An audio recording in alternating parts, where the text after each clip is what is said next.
Okay, we are live. Well, Good morning, good afternoon, good evening, as people typically say. John, good morning here where we are. yeah, it's almost like a summer's day here. It should be going into winter. We're sitting here in Boston, and it's pretty warm.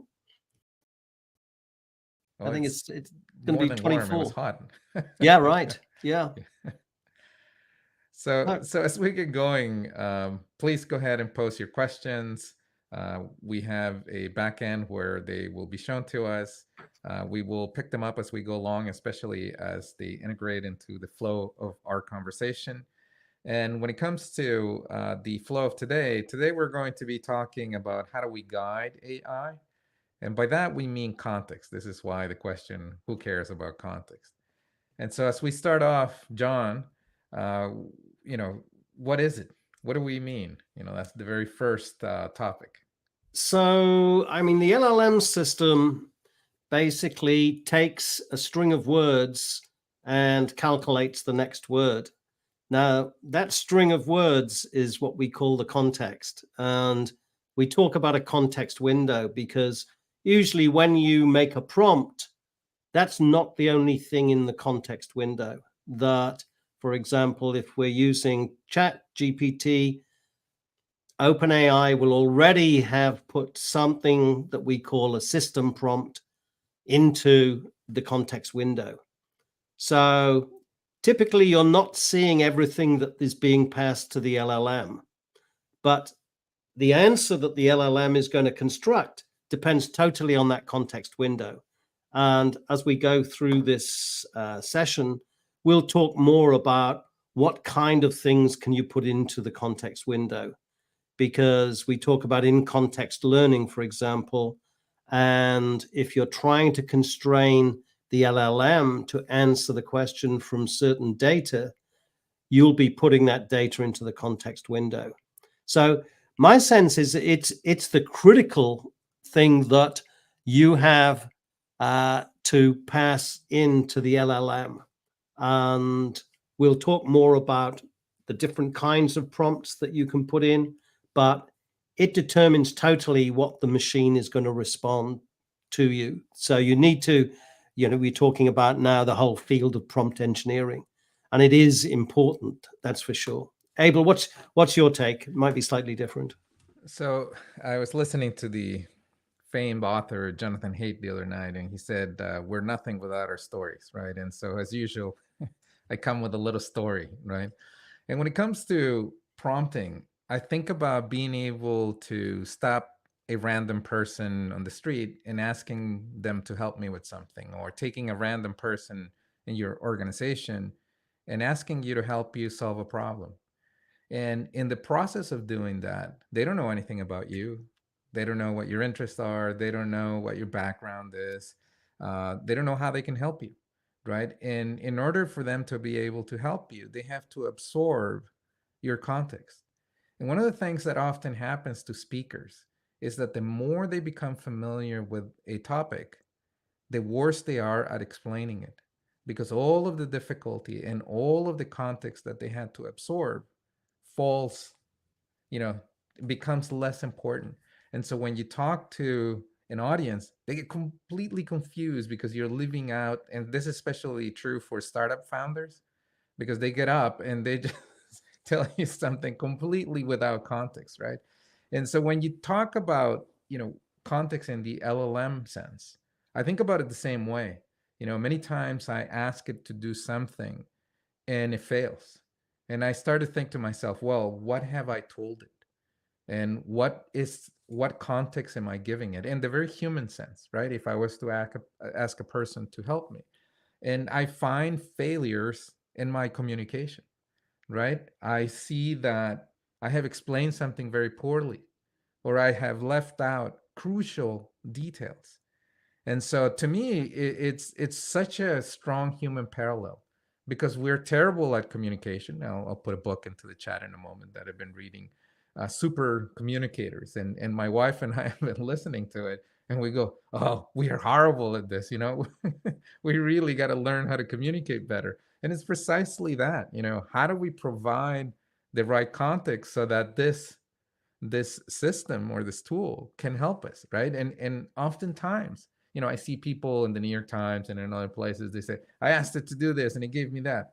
Well, that's why, because you didn't set it up right. Not that it's always going to work, right? But anyway, that's what comes to mind, John, when I think about context. How about you? Yeah, I remember asking ChatGPT to explain it to me, and it said, well, you imagine you're at a children's party and each child is going to be a superhero. You have to ask them, what are you going to be and how are you going to behave? And so the super user prompt, if you like, is that telling the LLM, I want you to behave like an expert in this field, or I want you to behave like an author that is writing a children's story. So you have to set it up and tell it what you want it to be, because it's been trained on a lot of data. So it can it's like a person with multiple personalities, and you need to tell it which one to be. And so think of the first prompt as setting it up and telling it, you're an intelligent chatbot that helps people understand how to get a credit card or something like that. Now, typically, as you get more and more familiar with prompting, you'll find that your prompts grow longer and that you'll have your favorite starting prompts, if you like, that set the machine up.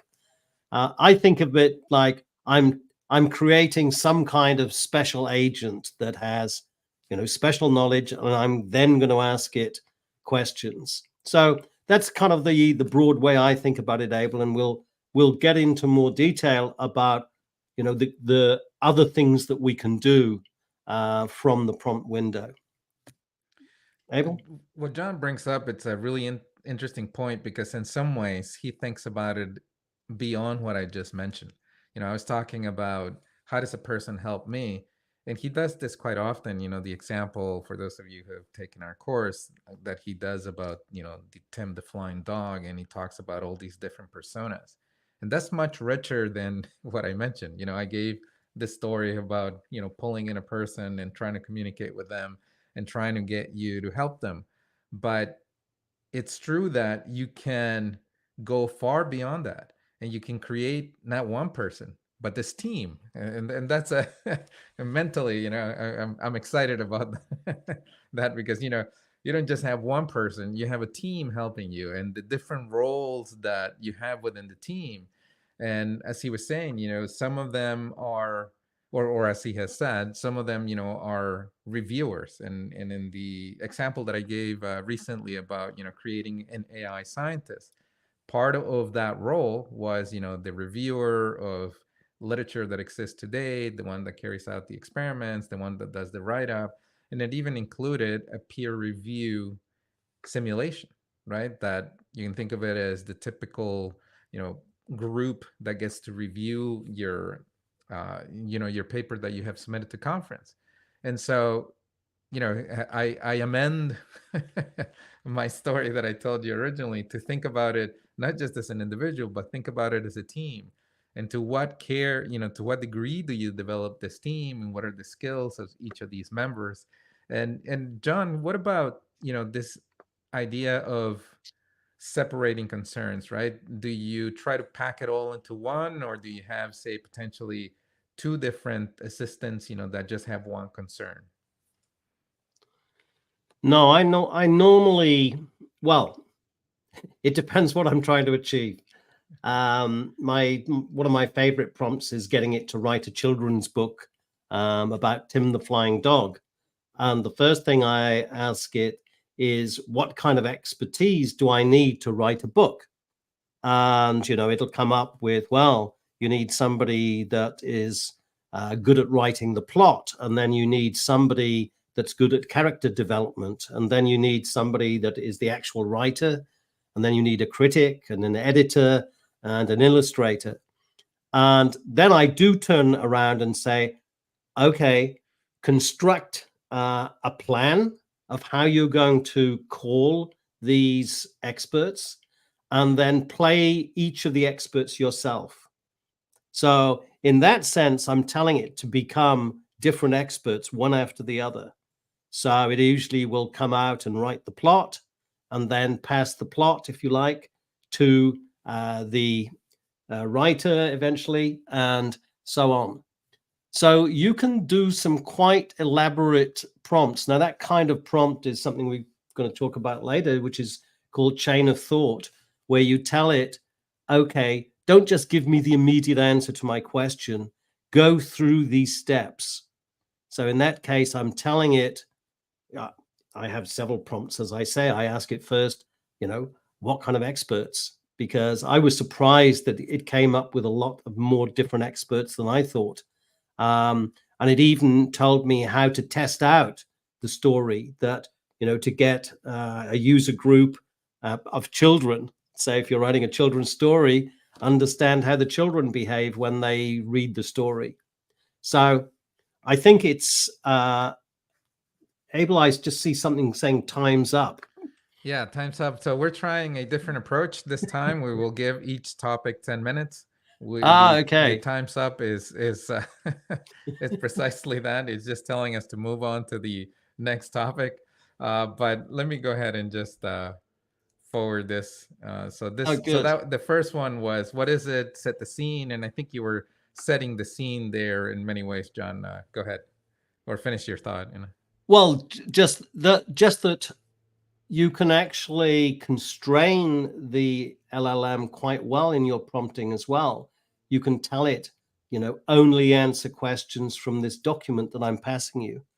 Because I think one of the greatest concerns that people have, is that the LLM, in some sense, can sometimes wander off course and hallucinate. I find that it does that if I give it the freedom to do that. If I tell it, say, to create a broadcast of 1 minute on a topic and make up or give a quote.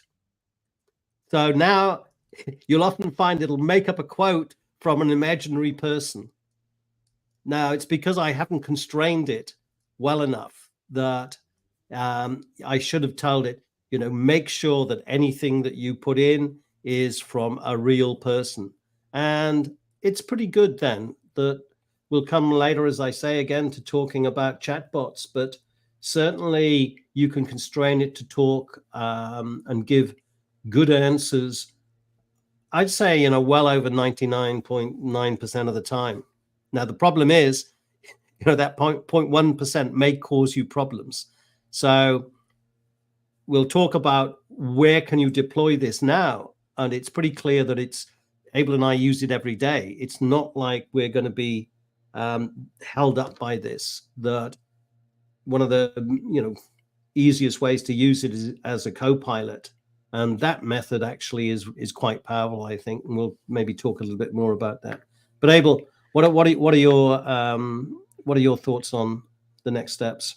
So the next step that we have here is called setting the scene, and in many ways we have been discussing precisely that, right?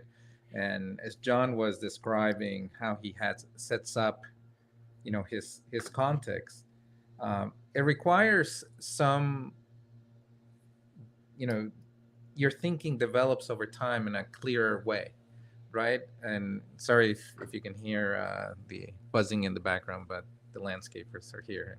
Hopefully that's not coming through too much. No, it's good, Abel. Oh, okay, great.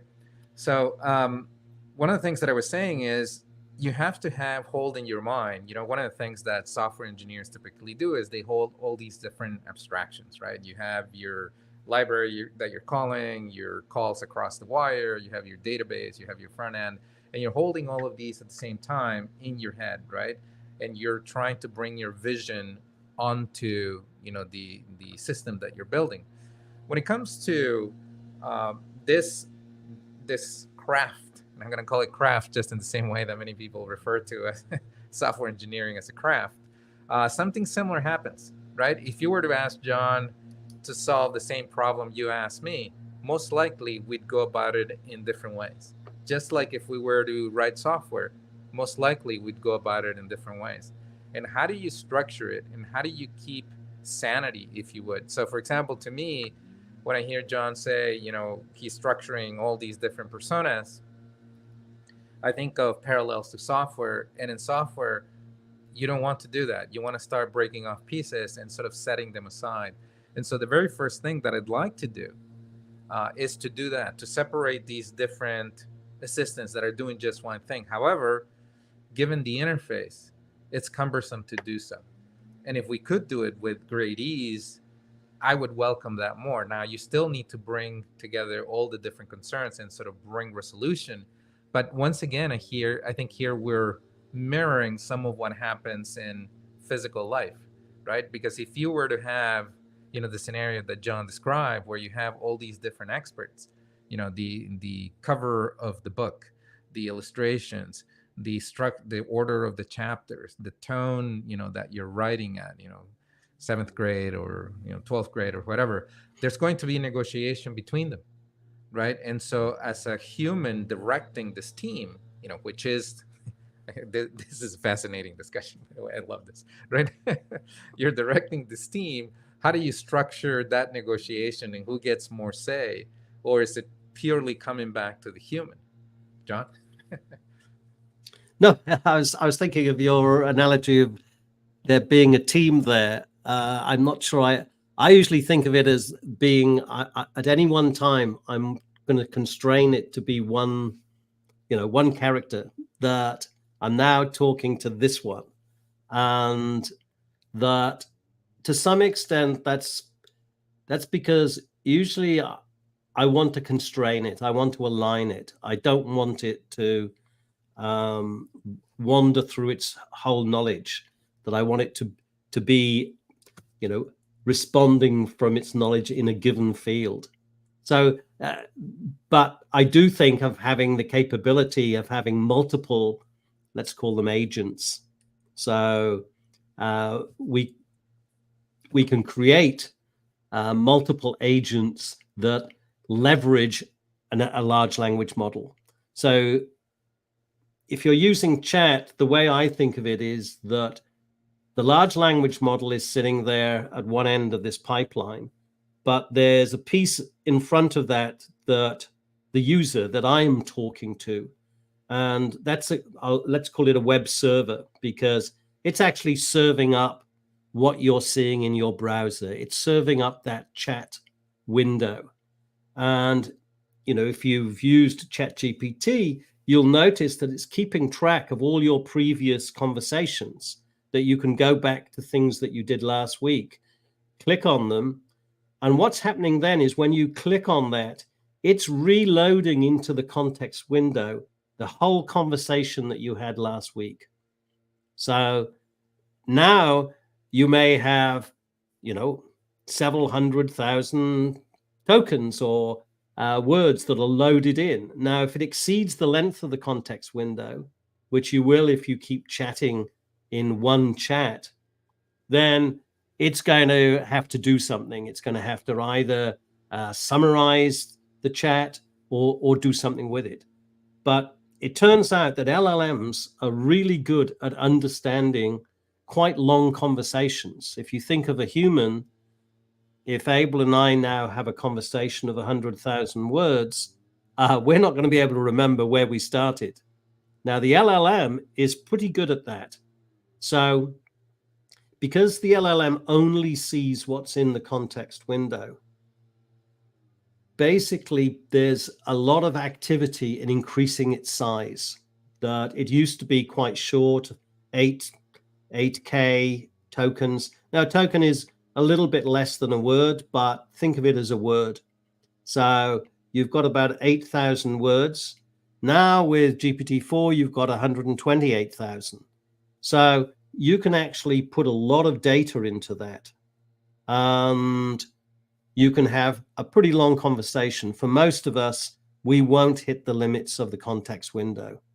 But we can program things that will take into account, if I hit the limits of the context window, then I'll have some strategy of summarizing, the conversation to date.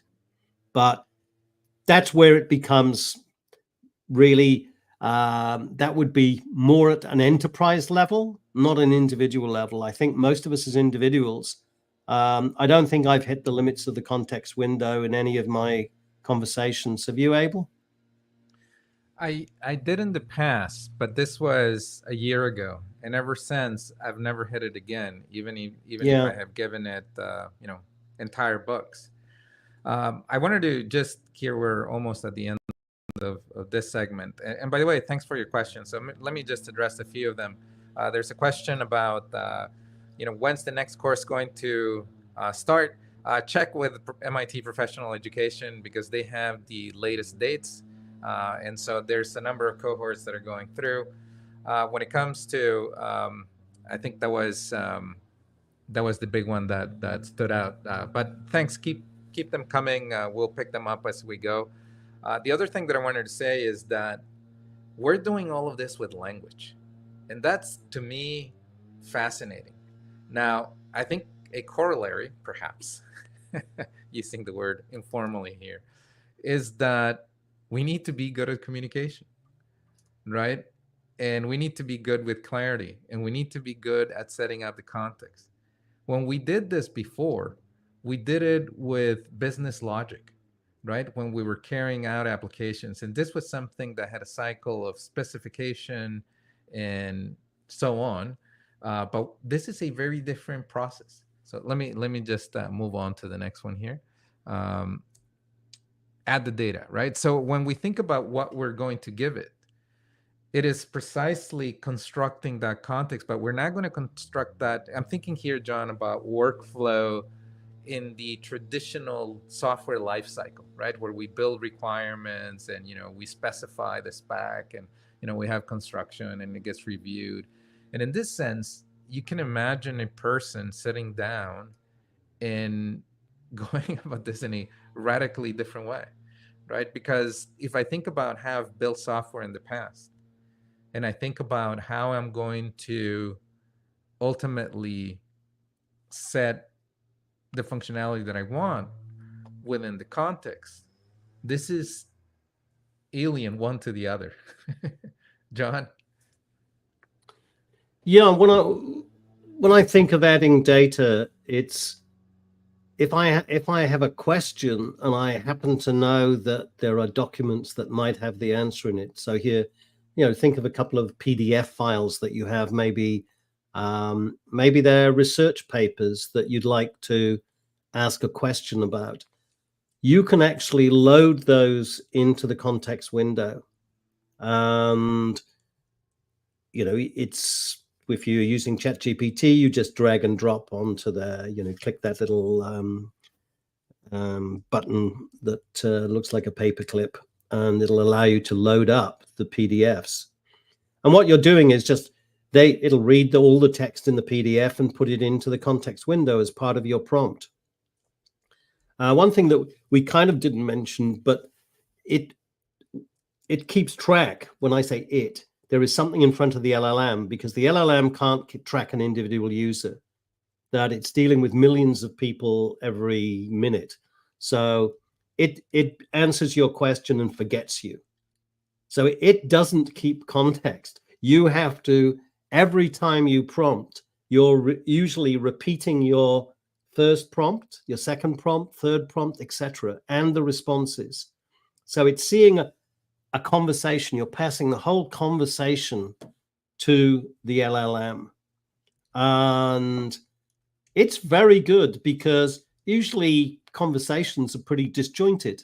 That, you might change topic halfway through. If I'm talking to Abel, maybe we suddenly start talking about the weather. But it turns out the LLM is very good at understanding what it needs to pay attention to. There's a famous paper called Attention is All You Need. And it really was one of the kind of breakthroughs that allowed us to use transformers to, produce the next word in a sequence. And once it can produce one word, it just repeats the process and repeats until, you've got paragraphs of answer. And interestingly enough, you can write a book with it quite easily. And it may cost you $20 or something like that in terms of the bill you're going to get for tokens. But actually, most of the time, you're going to be spending just cents. I don't think I've had a bill of over about $5, and that's usually when we're teaching a class and we give our passwords to the class for accessing some things. But it's quite amazing how good it is at figuring out what are the keywords that it should pay attention to, to answer your query. And it keeps that ability across, as I say, 128,000 tokens. That's a lot of, there's 300 pages, if you like, of text. Figuring out what relate. When I say context, if you in normal language, it's when we say, "Oh, he did this." You have to know what he refers to. Which he is it? If we've had this conversation here, is the he Abel, or is it John, or whatever? So English language is pretty complicated like that. Often, yourself that there's misunderstandings, that you have to repeat things over and over again. But the LLM is very good at that. That's my sense. Abel, have you had any problems with that? No, not at all. I'm going to try the functionality of showing a comment. This is just my own. Yeah. And in this case, I'm showing the news item that LinkedIn just put up an assistant, an AI agent, to take on the job of recruiters. And you can see there, I think I mashed together the the recruiters and the link to the news item. But this is pretty much line of business, and this is a widely used function within LinkedIn, meaning there are a tremendous number of recruiters, just looking for talent. And now there's the possibility, this plays out, that this could have precisely that. And I was just thinking about, the design process that this would go through, right, in order to be able to achieve that. And one of the questions, maybe perhaps some of you were at the recent lecture that we gave at MIT for the CXO groups. Somebody came up to me after class and he told me, LLM works fine, all the other pieces work fine, I can get the talent, but I'm spending the most on just testing it. And when it comes to that, some of the questions is, how do we determine success? In the past, when we did AI, say with images, and we had ground truth, we could get a pretty good sense of, in a much more narrow focused way, you're looking at numbers and you're comparing it to, your label numbers, and you can tell, how accurate you are. But LLMs give you a tremendous amount of latitude, right? And if we're asking, how does somebody feel today? There's a lot of nuance perhaps in that response. And so how do you test? I think it's one of the questions. And I just realized that I don't have that as a bullet point, but this is an issue. And when we think about adding data, this is perhaps, how do we define accuracy or tolerance? I think informally, we can filter it out ourselves, or at least that's how I do it. I say, okay, this is going the wrong way. Let me point at the other. How do you think about it, John? Yeah, there's been quite a lot of research work done on how good the context window is. That what they're finding is that as you go above about 100,000 tokens past, 200,000 tokens, that actually the LLM doesn't improve that much. That, in fact, there's a famous test. It's called needle in a haystack. So what you do is you take a whole load of text that's irrelevant, and then in it you embed some key fact that is the needle that you're going to be looking for. And you create a number of these haystacks, and you feed those into the context window, and then test the LLM how good it is at finding these needles. You'll ask it a question where the answer will depend on these needles. And they found that, as I say, that basically as that context window grows, you don't necessarily get better performance. So there is, at some stage, it seems that LLMs don't improve necessarily with the size of the context window.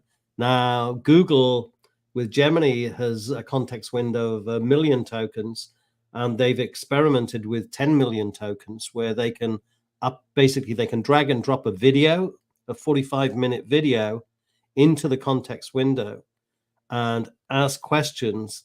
You know, when did the book fall off the desk? And it'll figure out and tell you it's in this scene here, this frame. And so I think this is one of the areas that we get into where it does become an art, that it's not a science. It's not as if there are equations that you can look at and say, if I follow these exactly, everything's going to be fine. That, you know, the whole model is statistical. So it'll probably get a lot of things right, but now and again, it's going to not perform as you expect. But I think, as we've been saying, a lot of the time it's due to us being imprecise or unclear about what we're asking.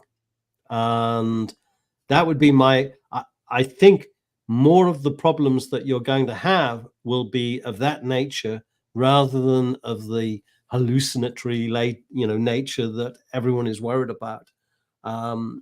It's been pretty rare, as I say, that it's been a problem for us. Now we're not doctors making life or death decisions, and I think that's a different area. Once things become safety critical, you know, we're not going to have an LLM launching rockets. That it's not at that stage. So I think, as you pointed out, Abel, testing is one of those areas that we're, you know, hopefully going to get better at.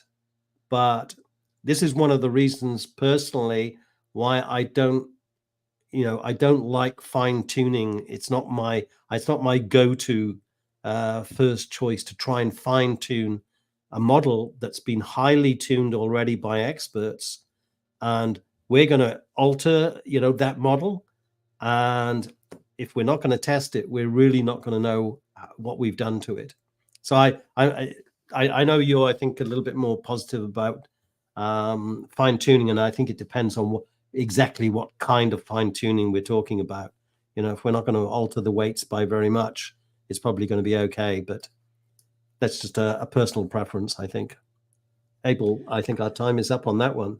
Yeah, so I moved on to Paint with Purpose, and by the way, there's a lag, so you know you might you might get some of that. But Paint with Purpose, we said use specific examples and scenarios to steer the AI toward practical solutions. That's what I was thinking about, you know, when this bullet was posed. David, thanks for your question. You bring up an interesting point. Ultimately, when we think about building applications, where do we position this new capability? And you can think of it as something that is core to the application, meaning it's going to reason and it's going to provide a capability, but that's more ChatGPT.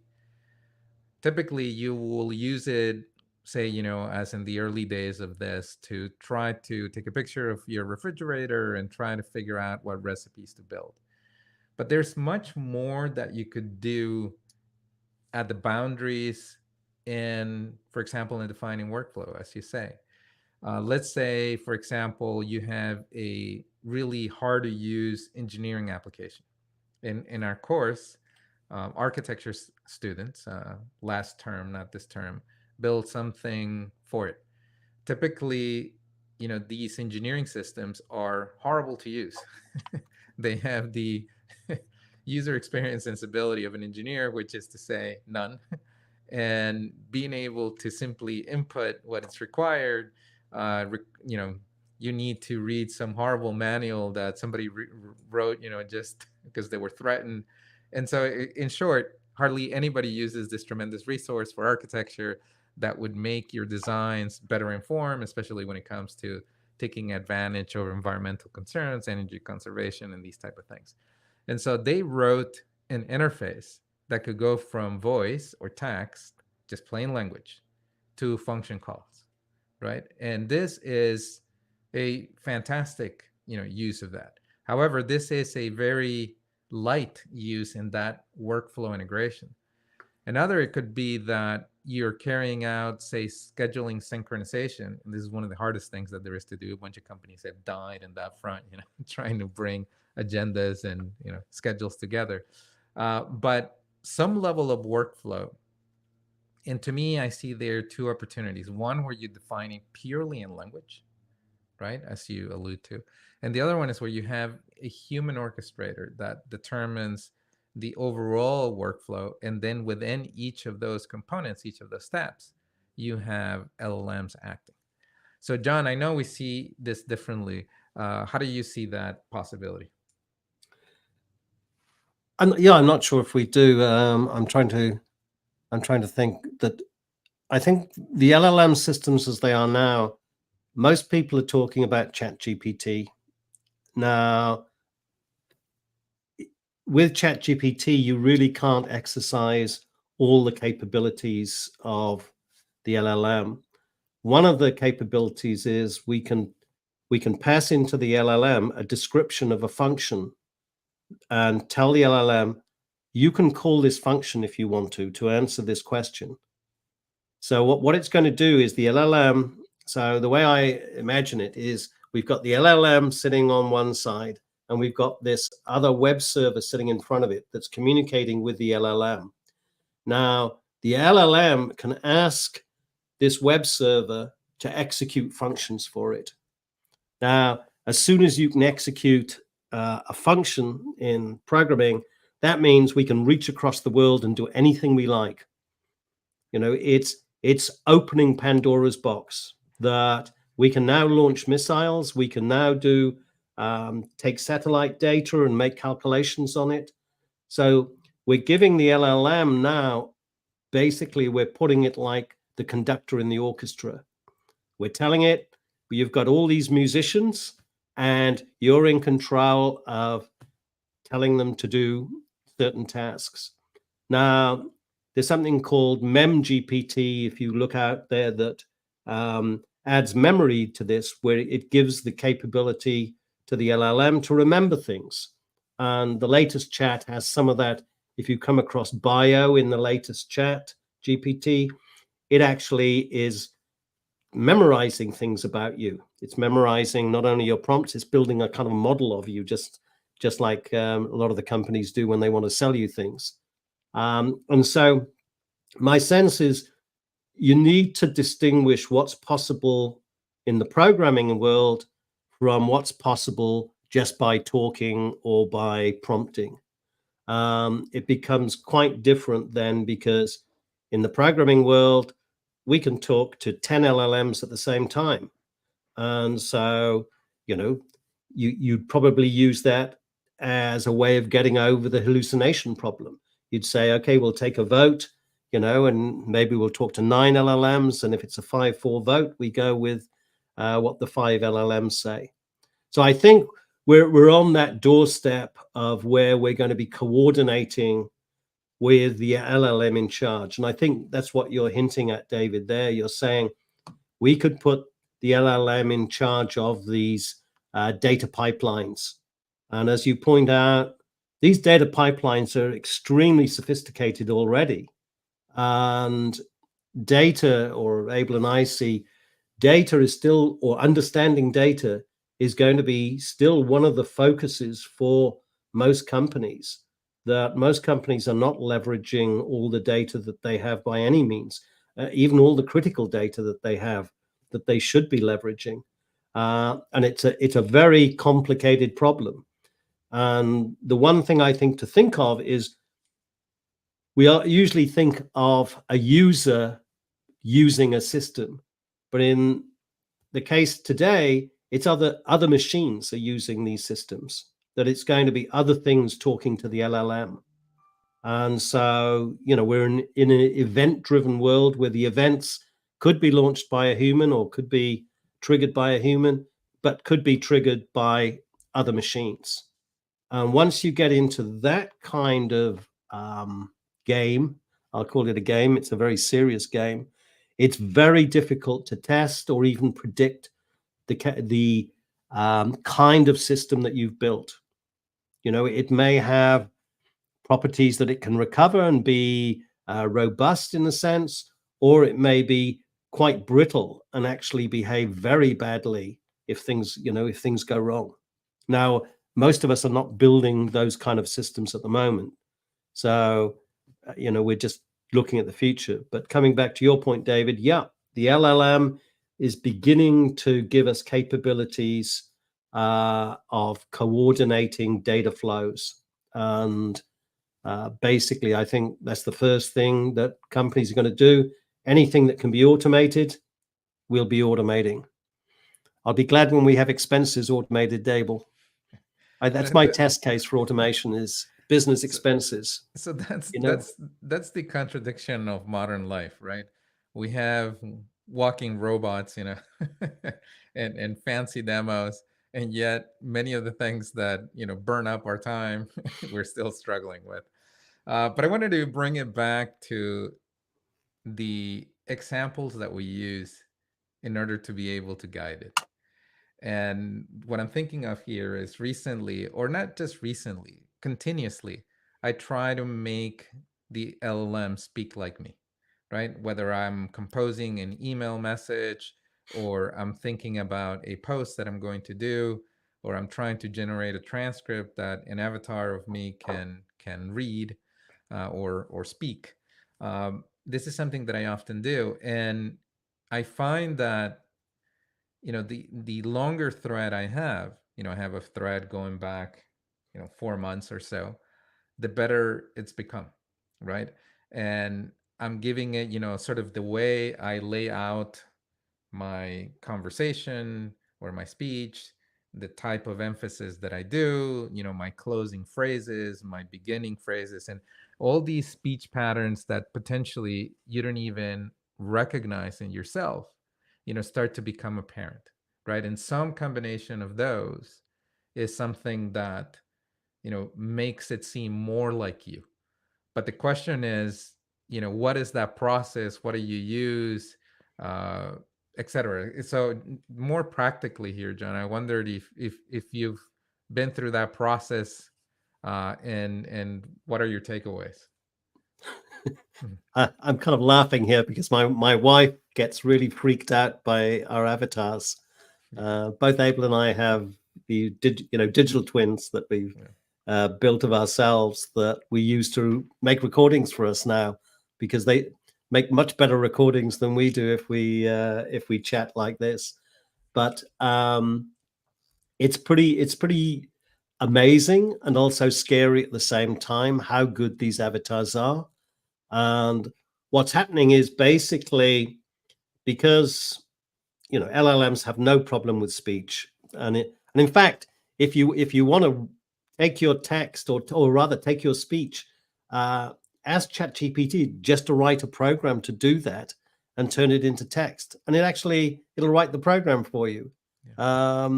It's I thought, oh my goodness, that's going to be really complicated. No, let ChatGPT do it. But I see we've run out of time, Abel. Which we're on refine and repeat now, I think. Yes. Yes. I take that to mean often what we'll do is take the response, from the LLM and feed it back in and ask it to critique it or to improve it. That you can kind of have this conversation and feed things back to the LLM, and it's quite happy to say, oh, that was a mistake, I'll correct that for you. And so I do think that, I have long conversations, and I'm sure you do now, with the LLM. And what I find is that it's really good at strategy, that it's probably better at strategy than it is at detail. That if you ask it, I happened to meet somebody in the biotech industry, and he was worried about his trials. He had phase 2 trials, clinical trials of a drug, and was worried about the analytics, doing analytics on it. He thought that maybe they'd missed something. I had no idea about the drug or the biotech area, so I asked ChatGPT to design a phase 2 trial for this drug. And, within 10 minutes, it's basically designed a trial. And then I thought, oh, well, might as well get it to produce synthetic data for that trial. Produces synthetic data, no problem. So my sense is you can wander, you don't just want to wander around aimlessly, but you can go into a field and within an hour, you can educate yourself pretty well as to what's going on. Now, you're not going to match maybe an expert, but I was amazed that I could understand phase 2, phase 3 trials. And it's superb at producing, if you want to write a long document, maybe detailing the state of the trial to date, I mean, it's great at writing that. It's filling in all the government documents. I think it's superb for that. Lawyers I believe, are having a field day with this, that it can write briefs. It can, now you need to check them at the moment. But it's, that's a faster process than writing 20 pages on, some clinical trial results. Abel, what's your thought on refine and repeat? So one of the, in many ways, and perhaps this is not surprising, ChatGPT fits. It's a really great fit for people who come from the programming world.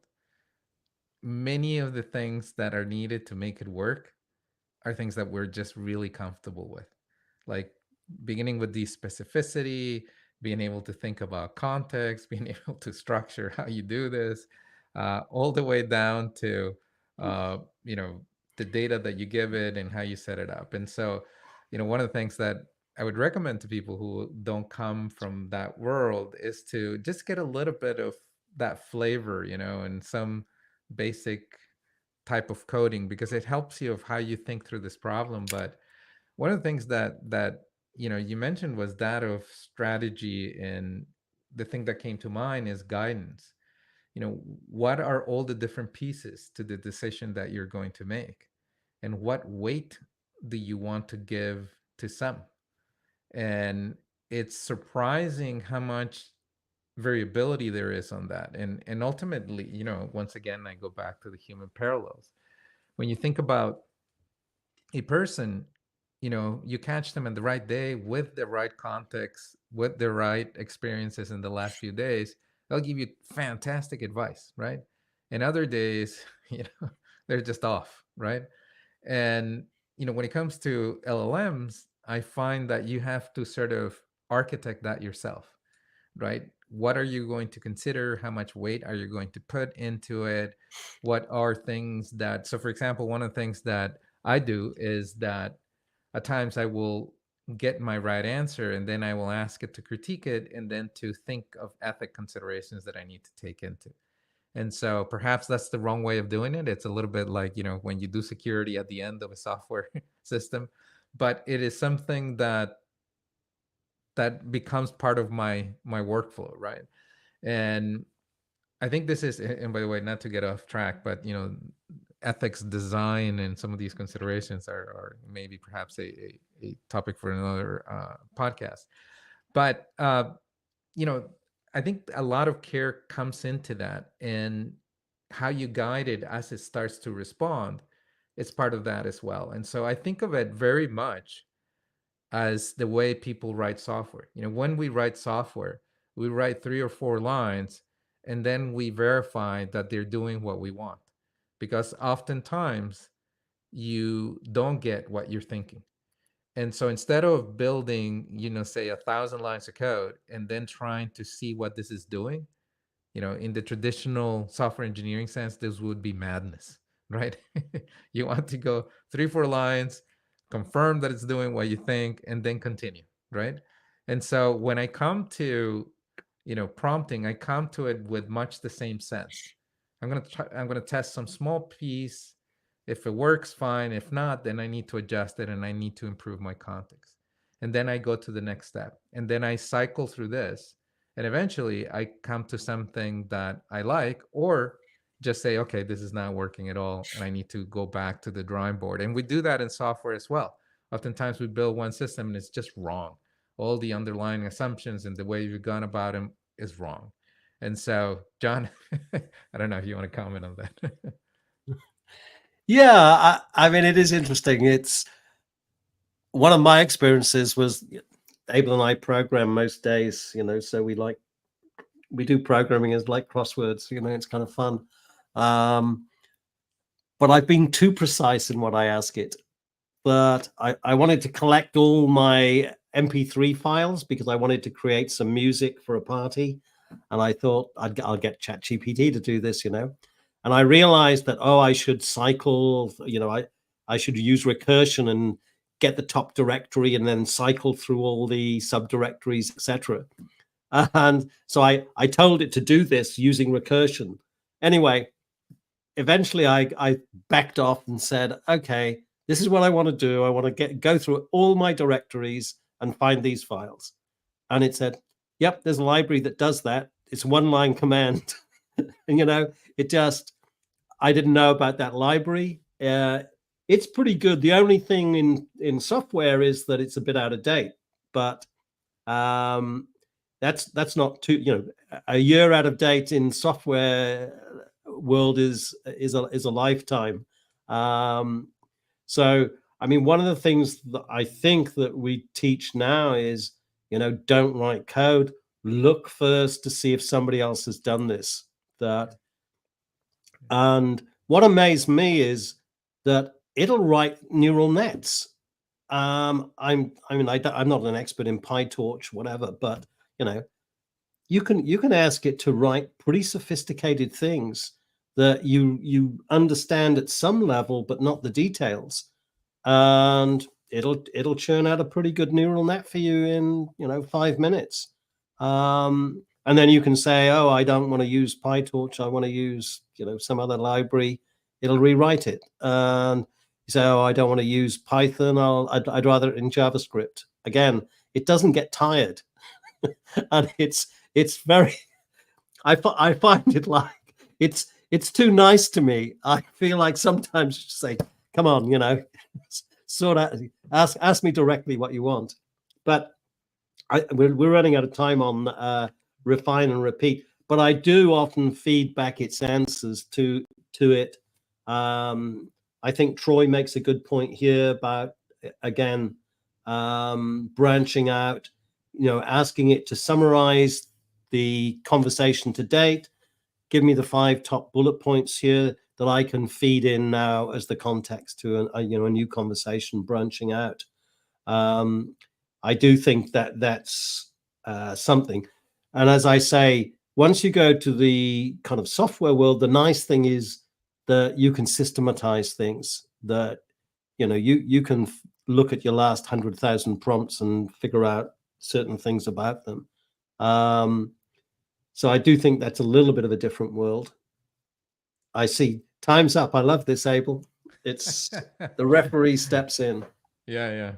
So chain of thought, and we have about 7 minutes left here. By the way, thanks, Stacy, for your comments. I know that this is something that you often like to remark on, John. Chain of thought. So do you want to and Yeah, we can combine that with the wrapping up here because we're about 6 minutes. Okay, away. Yeah, let me see if I can go through this quickly. Yeah, chain of thought is just where you tell the LLM, I want you to go through these thinking steps. So typically, say with a chatbot, you'd say, okay, first ascertain if the user is asking about a product in this product list. And you'd give it a list of your products, and that might be quite extensive. You can load up, 300-page document quite easily. And so then you say, if it's about a product that we have in the list, ascertain whether we've got that product in the warehouse or etc. So you can lay out for it how, for example, your chatbot should behave. And you'd end up probably with 5 or 6 steps that it would go through. And then you'd tell it, okay, once you've gone through those steps, create your answer in this format. And that's another thing. You can specify the format that you want it to output to you. So it's easy for, you can say output in Italian, output in French.